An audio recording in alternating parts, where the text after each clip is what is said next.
নমস্কার, আপনারা দেখছেন রূপম টিভি। চোর চোর চোর চোর চোর। মমতা বন্দ্যোপাধ্যায় উত্তরবঙ্গ সফরে রয়েছেন। সরকারি কিছু ঘোষণা রয়েছে সেখানে, মানে সরকারি অনুষ্ঠান, সেখানে যাচ্ছিলেন। কিন্তু রাস্তায় মমতা বন্দ্যোপাধ্যায়কে দেখা মাত্রই চোর চোর চোর চোর চোর।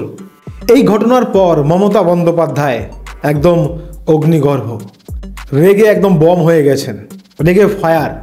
সভাতে দাঁড়িয়ে এবার সেই রাগ ঝাড়লেন।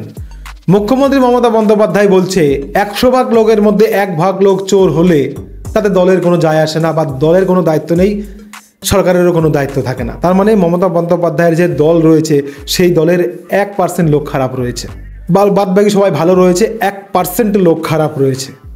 যার জন্য যারা যারা যে চোর চোর বলছে মমতা বন্দ্যোপাধ্যায়কে দেখে, তারা খুবই খারাপ করছে।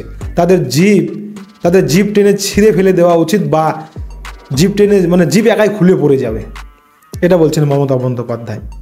এইবার লোকজন মমতাকে দেখলে চোর চোর কেন বলে? মমতা বলছে তিনি হাওয়ায় চটি পরে বেড়ান, একটা শাড়ি পরেন, যেখানেই যান সরকারি টাকায় থাকেন না, নিজে টাকা দেন, মানে কোনো গেস্ট হাউসে থাকলে সেটাও ভাড়া মিটিয়ে দেন।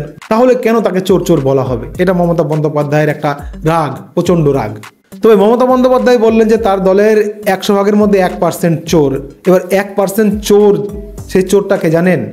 এখানে মমতা বন্দ্যোপাধ্যায়ের জানা উচিত যে চোর বলা হচ্ছে তার মধ্যে অভিষেকের নাম রয়েছে, পার্থ চ্যাটার্জির নাম রয়েছে, অনুব্রত মণ্ডলের নাম রয়েছে, আরও নাম বলবো, ফিরহাদ হাকিমের নাম রয়েছে।